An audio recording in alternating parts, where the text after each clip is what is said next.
muling pagdagsa naman ng mga pasahero sa bagong taon, pinaghahandaan na ng LTO Region 1. Para sa detalye kasama natin, Idol Aaron Navelgas. 104.7 IFM. Report! Pinaghahandaan ng Land Transportation Office Region 1 ang muling pagdagsan ng mga pasahero at motorista ngayong bagong taon sa pamamagitan ng pinaigting na mga hakbang sa kaligtasan sa kalsada sa buong rehiyon.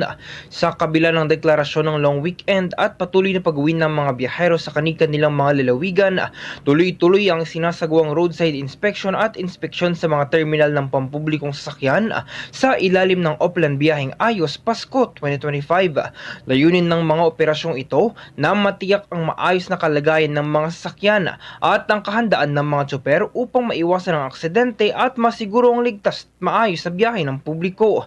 Binigyang diin ng ahensya na nananatiling prioridad ang kaligtasan ng mamamayan, lalo na sa panahon ng mataas na daloy ng trapiko tuwing long weekend at pagpasok ng bagong taon. Bilang dagdag na tulong sa mga commuter, naglagay rin ang ahensya ng mga help desk sa mga pangunahing terminal at mahalagang lugar sa rehiyon upang tumugon sa mga katanungan at agarang pangangailangan. Namamahagi rin ng LTO ng mga information, education and communication materials upang palakasin ang kamalayan sa kaligtasan sa kalsada at isulong ang responsableng pagmamaneho ngayong holiday season.